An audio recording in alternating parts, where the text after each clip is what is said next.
का स्वागत है आपका आज की नए वीडियो में। आज हम पढ़ने जा रहे हैं हिस्ट्री का एक और इम्पोर्टेंट टॉपिक जो कि है द्वितीय विश्व युद्ध के परिणामों की विवेचना कीजिए।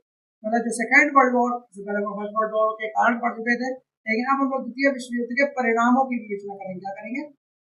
परिणामों की विवेचना करेंगे कि उसके परिणाम या रिजल्ट क्या रहे थे सेकेंड वर्ल्ड वॉर के। क्या रहे? सेकेंड जब की वर्ल्ड वॉर हुई थी उसके क्या क्या रहे, रिजल्ट रहे थे, उसके बारे में पढ़ेंगे और समझेंगे। तो शुरू करते हैं इस टॉपिक को परिचय से कि द्वितीय विश्व युद्ध जो कि 1939 से 1945 के बीच में चला।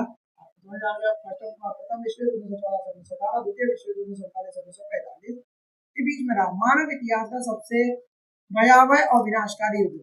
मानव इतिहास का क्या था? सबसे भयावह और विनाशकारी युद्ध था।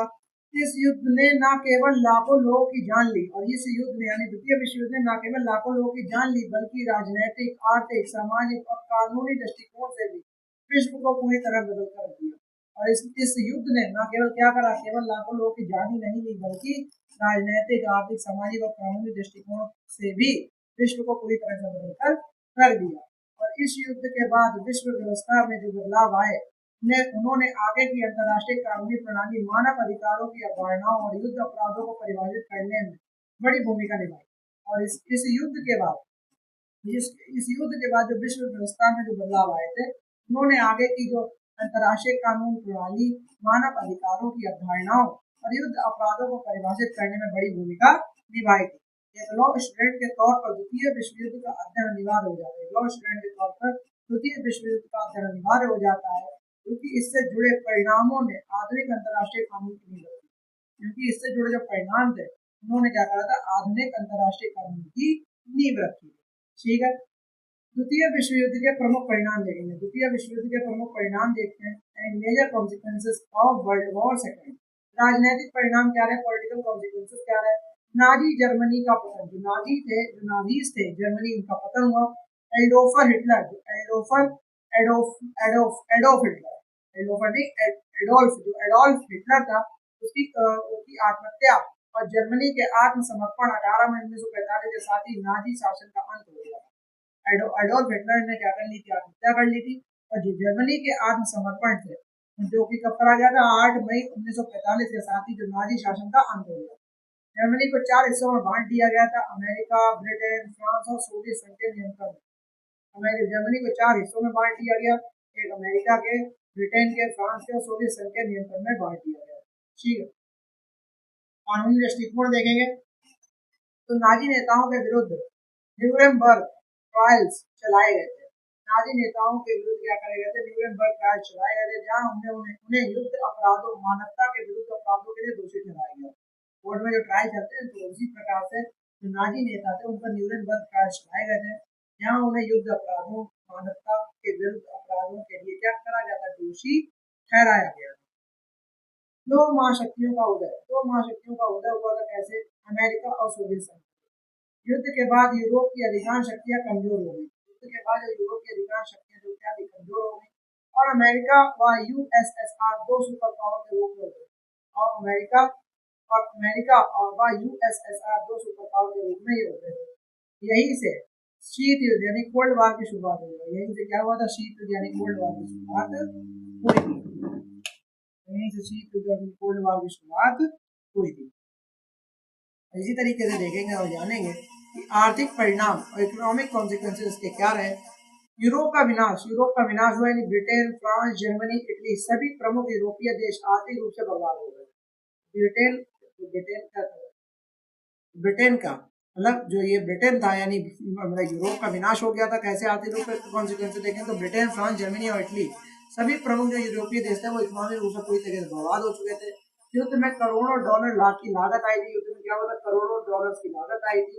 बुनियादी ढांचा पूरी तरह से नष्ट हो गया था। बुनियादी ढांचा था वो पूरी तरह से क्या हो गया था? नष्ट हो गया।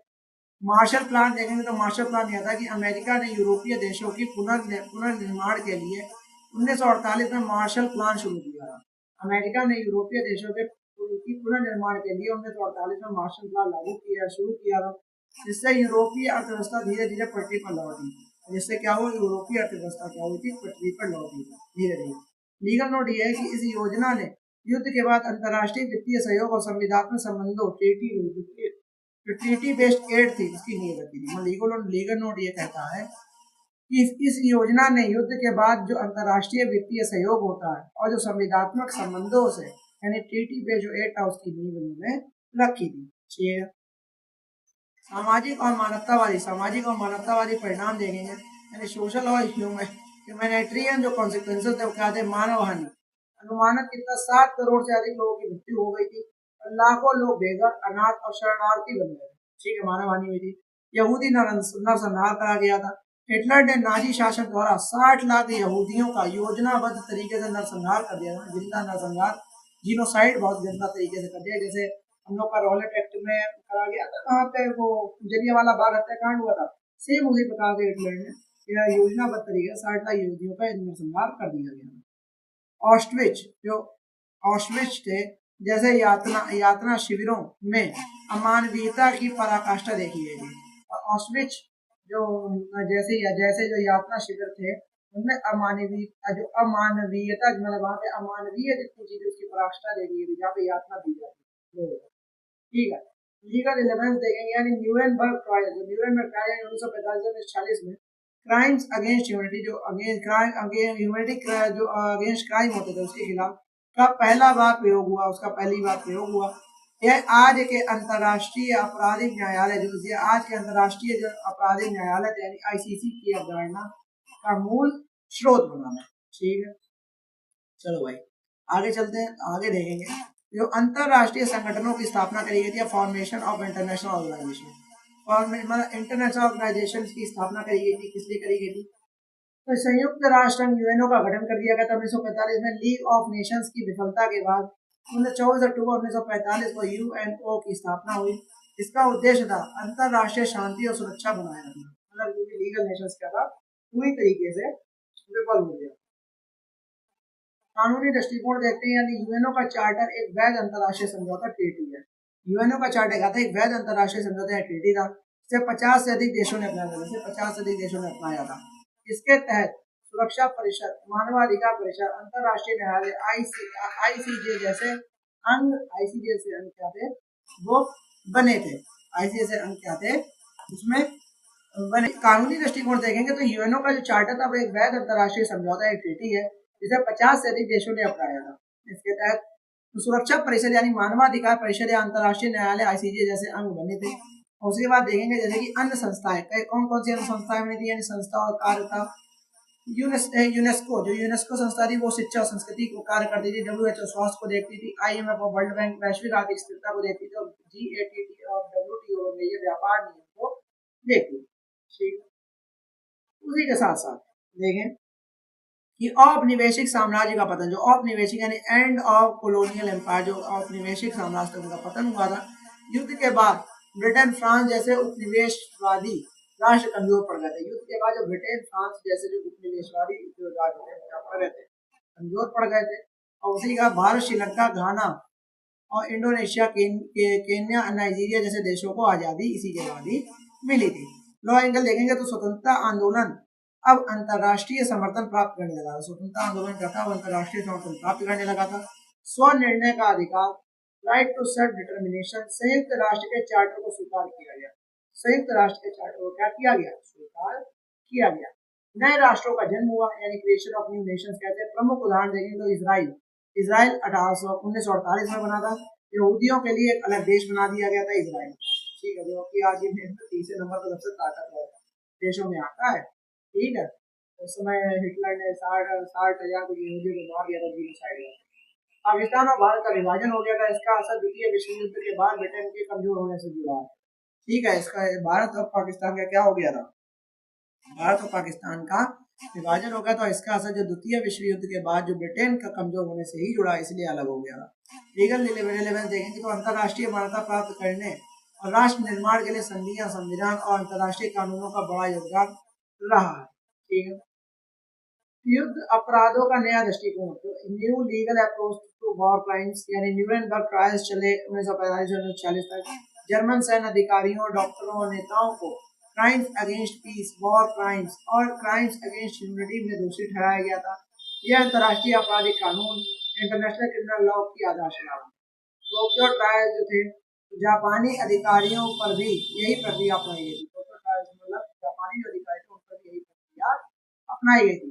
और एग्जाम्पल देखेंगे तो न्यूरेनबर्ग सिद्धांतों को आज के आईसीसी इंटरनेशनल क्रिमिनल कोर्ट और जिनेवा कन्वेंशन में भी शामिल किया गया है। इसका रिवीजन चार्ट पूरा द्वितीय विश्व युद्ध का, सेकेंड वर्ल्ड वॉर का देख लेते हैं। तो कह रहा है कि तो द्वितीय विश्व युद्ध के परिणाम देखेंगे। राजनीतिक देखेंगे तो जर्मनी का विभाजन, यूएसएसआर और यूएसए का अलग हुआ था। सामाजिक जगह तो करोड़ों की मौत हुई, हॉलोकॉस्ट हुआ। आर्थिक, यूरोप का पतन हो गया, मार्शल प्लान लागू हुआ। अंतर्राष्ट्रीय संगठन यूएनओ, डब्ल्यूएचओ, यूनेस्को, आईएमएफ की स्थापना करी गई। कानूनी देखेंगे तो न्यूयॉर्क में ट्रायल चले, टोक्यो ट्रायल चले, मानवाधिकार कानून, अपराध कानून, ये सब चले। ये सब कानूनी एक देश बना के दिया। उपनिवेशवाद देखेंगे तो भारत सहित कई देशों को स्वतंत्रता मिली। और राष्ट्र निर्माण देखेंगे तो इसराइल विभाजित, जर्मनी, कोरिया, ये सब क्या बने थे, नए नए देशों का निर्माण भी हुआ राष्ट्र निर्माण में। और इसी प्रकार से इसमें द्वितीय विश्व युद्ध का निष्कर्ष देखते हैं।